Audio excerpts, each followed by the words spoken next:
Muy buenos días, maestra. Marvin Torres Hidalgo, para lo que es el curso de educación comparada.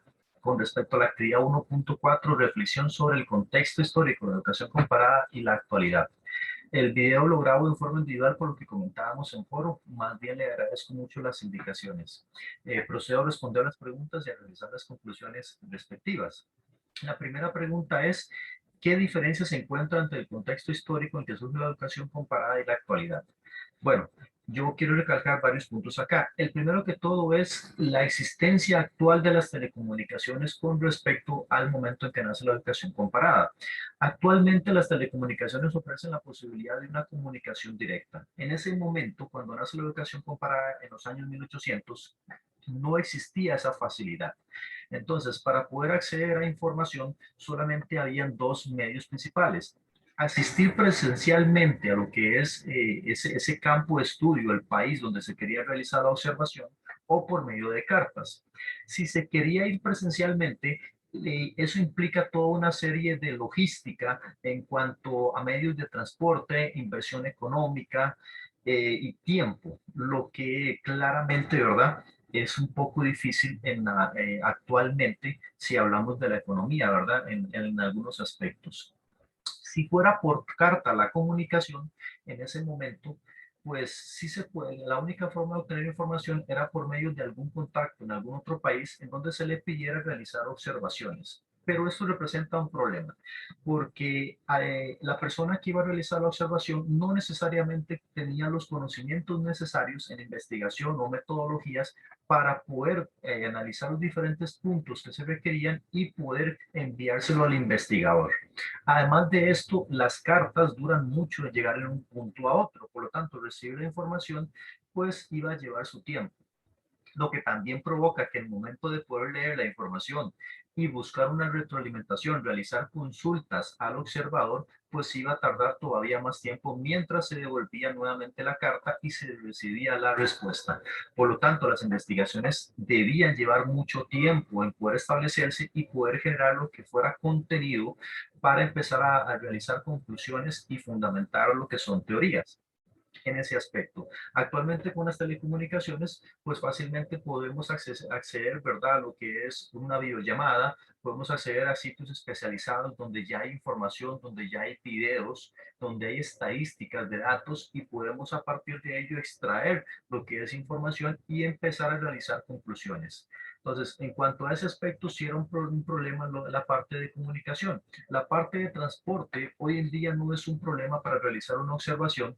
¿Por qué? Porque existen muchos medios que lo facilitan. Si se tiene la parte económica, se puede viajar, ¿verdad? En lo que es avión, se puede viajar en tren y lo hace sumamente sencillo sin importar mucho las distancias. En aquel momento, ¿verdad? La inversión de tiempo sí era bastante considerable. Otro aspecto importante es que no existían metodologías establecidas en educación comparada, no había un procedimiento de cómo recabar información y generar lo que son conclusiones. Bueno, hoy en día sí, ya tenemos muchas bases de datos, muchos textos, ¿verdad?, que nos pueden orientar para realizar una investigación de una forma más puntual, más sencilla. Con respecto a las bases de datos, también eso es muy importante. En ese momento se estaba generando información nueva, conclusiones, se estaba generando lo que eran referencias que no necesariamente estaban comprobadas. Ya actualmente existe una gran cantidad de estudios que si quisiéramos partir de ellos, ¿verdad?, nos facilitan mucho el poder avanzar con una investigación. Entonces, también las bases de datos es sumamente importante.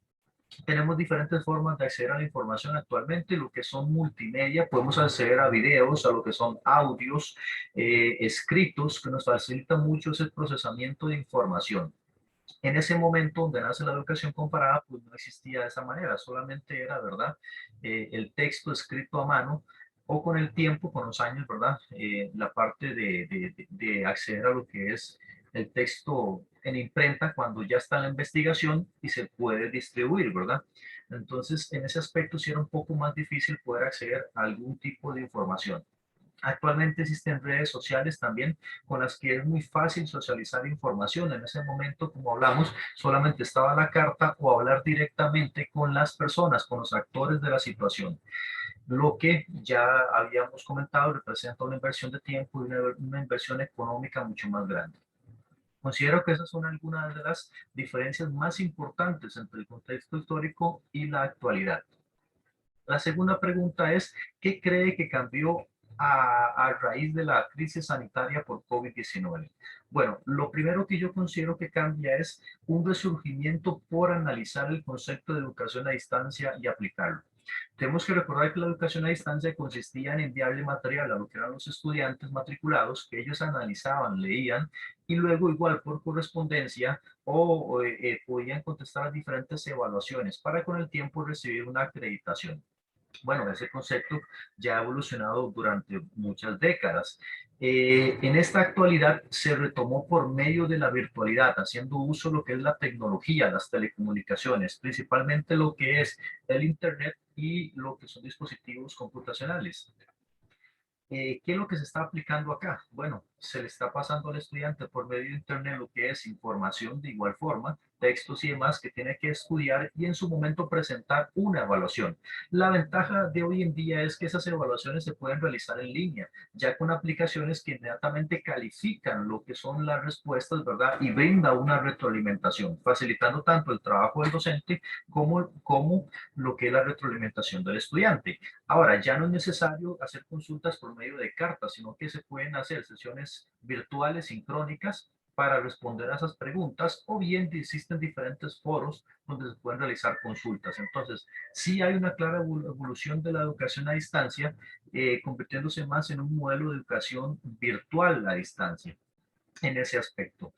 Con la vuelta a la presencialidad tenemos un nuevo modelo, la educación dual, que sería básicamente la combinación de clases virtuales, uso de bases de datos y lo que son clases presenciales, ya donde podemos combinar, ¿verdad? El realizar directamente prácticas, pero el estudiante previamente ya ha leído o atendido conocimientos, lo que ofrece una ventaja para desarrollar una clase de una forma más productiva, ¿verdad? En ese aspecto. Hoy en día se hace más uso de lo que son las computadoras y la virtualidad. Si antes se utilizaban como herramientas, hoy en día sí son un medio para que la educación realmente se lleve a cabo. Tal vez cuando la tecnología, las computadoras, el Internet se empezó a utilizar y los textos educativos se empezaban a decir que era una herramienta, no se sentía de esa forma. O al menos en lo que es el ámbito cotidiano. Con lo de la crisis sanitaria, pienso yo que se viene a sentir realmente de esa manera. Hubo la necesidad de recurrir a una forma para poder mantener lo que es el proceso educativo y esa forma son las telecomunicaciones. Entonces ha servido realmente mucho toda esa parte. Eh, También se llega, uno de los cambios grandes que afectó el COVID-19 es que se denota que no en todas las tipos de teoría, no todos los tipos de asignaturas son necesarias una clase presencial. Realmente hay asignaturas que se pueden cubrir de forma virtual, que el estudiante proactivamente puede aprender a abordar textos para luego presentar algún tipo de evaluación.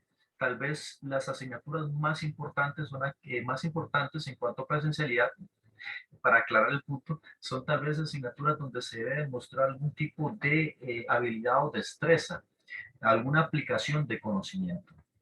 También otro, lo que son unos grandes cambios es el contacto social. El contacto social por estos 2 años, y aún seguimos en ello, ¿verdad? Es tal vez que se ha realizado de forma virtual, perdiendo lo que es algo fundamental para el ser humano, que es ese contacto directo con las personas, esa conversación, ese diálogo que se forma directamente entre pares o entre compañeros de trabajo. Todo esto va a afectar un poco lo que son ese desarrollo socioemocional, ¿verdad? Que debemos tener las personas para poder integrarnos en la sociedad, para poder establecer relaciones íntegras y lo que son estables. Por ahí, en ese aspecto, ¿verdad? Creo que ha sido uno de los cambios más grandes.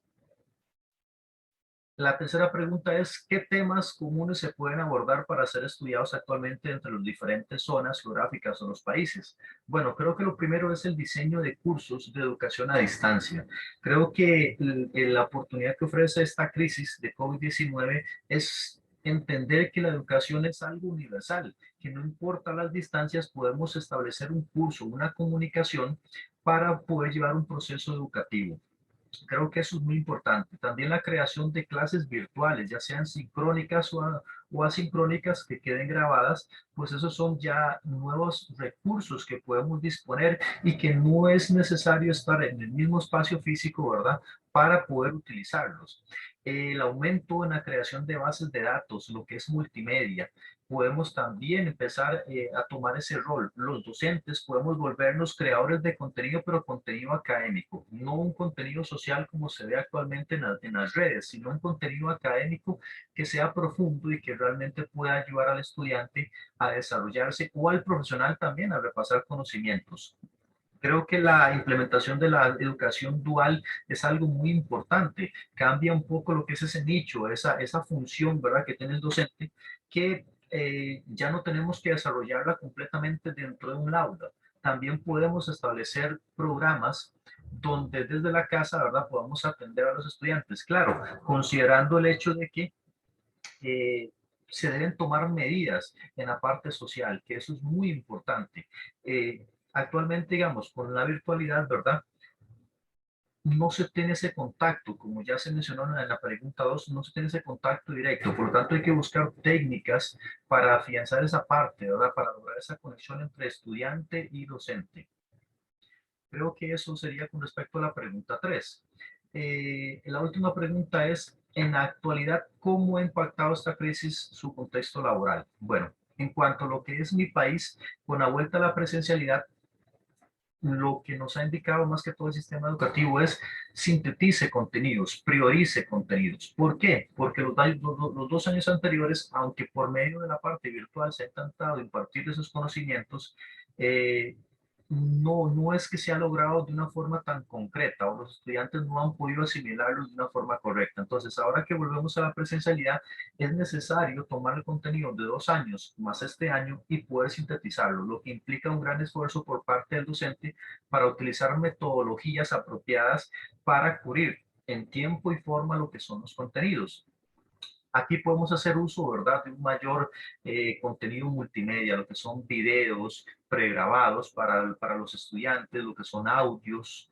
También creo que la parte de redes sociales es muy útil actualmente, se está empleando para lo que es esa comunicación masiva, para dar mensajes directos a la población, ¿verdad? O para ofrecerles el acceso a diferentes contenidos que ayuden a la labor de clase.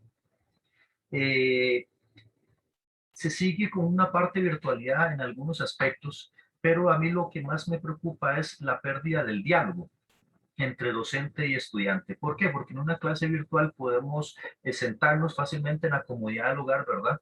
Y el docente, pues obviamente ya nos realiza una inversión en traslado, una inversión económica que representa ese traslado, una inversión de tiempo, sino que desde la casa se puede hacer de una forma muy cómoda. El problema es que se pierde ese contacto, ¿verdad?, con el estudiante, ya no existe esa conexión y se tienen que, como mencionaba, se tienen que buscar técnicas para tratar de captar la atención del estudiante, ya que el estudiante al estar al otro lado de una cámara no necesariamente está prestando atención o no necesariamente se está identificando con la clase. Puede que solo esté conectado cumpliendo, ¿verdad?, con lo que es un horario. Entonces, creo que en ese aspecto sí es necesario realizar un cambio en alguna metodología, buscar estrategias para poder contactar con el estudiante, ¿verdad?, y hacer la clase un poco más válida.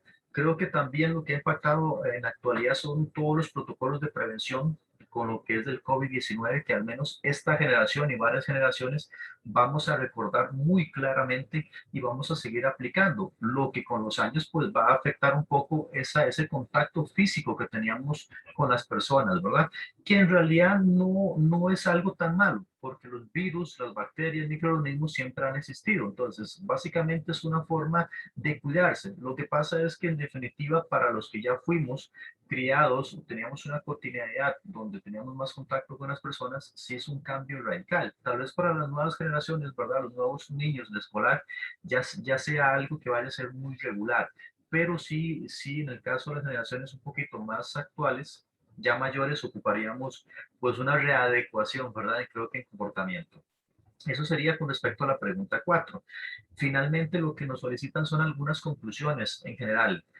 Yo quiero volver a recalcar lo que he mencionado dos veces. La virtualidad es una herramienta maravillosa para evitar un gasto en lo que es la parte económica. Si hablamos de instituciones, no es necesario tal vez tener un gran edificio, una gran infraestructura para lo que son clases. Ya ahora se sabe que con equipo computacional, acceso a Internet, se pueden contratar lo que son docentes, especialistas y realizar clases virtuales, lo que implica un ahorro económico increíble, ¿verdad? Y una facilidad para el docente y el estudiante de permanecer en sus casas. Lo que ocurre es que se pierde ese contacto social y debemos recordar que los seres humanos somos seres sociales. Eso no podemos evitarlo, lo necesitamos para mantener nuestra estabilidad emocional. Entonces, sí creo que esa es una de las problemáticas más grandes que ofrece ahora todo este nuevo panorama y los futuros años venideros. Y recalco, porque el docente puede estar frente a una cámara, el estudiante puede verlo, pero realmente no se establece un diálogo, no hay una conexión con el estudiante para poder comprenderse en ambos sentidos, ¿verdad? Entonces, sí creo que es muy importante esa parte. También la parte de que mucho tipo de consulta se entiende más de forma directa que en forma virtual. A veces los estudiantes también omiten realizar consultas eh, porque no lo hayan necesario simplemente tal vez por pereza o algún otro motivo. Creo que eso es uno de los puntos más importantes. Creo que también cambia hoy en día mucho el rol docente. Ya esa figura, ¿verdad? Tradicionalista del docente que está en la pizarra escribiendo, pues creo que cambió mucho. Creo que ya hoy en día es un docente más, no sé cómo llamarlo, si la palabra correcta será tal vez urbano, un docente ya con una apariencia un poco más identificada con lo que es el estudiante. ¿Por qué? Porque hacemos uso de redes sociales, de contenido que sea atractivo para ellos, ¿verdad? Y creo que eso ha ido cambiando un poco hasta la apariencia en que el docente se presenta, ¿verdad? También físicamente, como hoy hay más apertura a lo que son la parte social, la parte de expresarse, creo que también por ese lado, ¿verdad?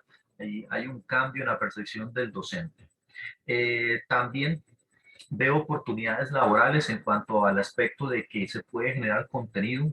Podemos hacer uso, como hacen muchos jóvenes o cuestiones así, de lo que son todas esas redes sociales y todas esas aplicaciones que nos pueden ayudar a llevar contenido de calidad y de una forma creativa, diferente a lo que son los estudiantes, para realmente crear un interés en ellos, ¿verdad? Por la materia. Entonces creo que desde ese aspecto también es muy importante porque el docente puede tener un nuevo nicho para lo que es la parte económica y la parte de también beneficiar al estudiante. Esas son algunas de mis conclusiones. Quiero finalizar también con respecto a la educación comparada en general. Me parece que la educación comparada sigue siendo sumamente importante hoy en día. Yo sinceramente no conocía de esta temática hasta que estoy llevando este curso y me parece sumamente interesante porque hoy más que nunca es necesario ver lo que está funcionando en otros países para saber cómo puedo contextualizarlo. O bien, si yo estoy aplicando alguna técnica que me funciona, puedo tener esa facilidad por medio del Internet, por medio de las telecomunicaciones, de compartirlo para que tal vez otros docentes que tengan una problemática similar, ¿verdad? Puedan obtener mayor éxito en sus clases presenciales o virtuales. Entonces, sí, creo que es necesario que la educación comparada siga existiendo. ¿Por qué? Porque ahora con lo que es el aumento de tecnología, con lo que son nuevas metodologías, con lo que es el cambio político, más que antes es necesario saber cómo podemos, ¿verdad? Seguir manteniendo la educación de una forma efectiva. Entonces, si en algún país se ha podido llevar a cabo, claro que sí es necesario esa comunicación. Simplemente está el fundamento de que la colectividad, la suma de conocimientos totales, de verdad, nos puede llevar a un mayor beneficio que simplemente una persona. A veces hay perspectivas que no podemos ver nosotros solos. Entonces, esas son mis conclusiones. Le agradezco mucho, maestra, el tiempo y quedo a las órdenes. Gracias.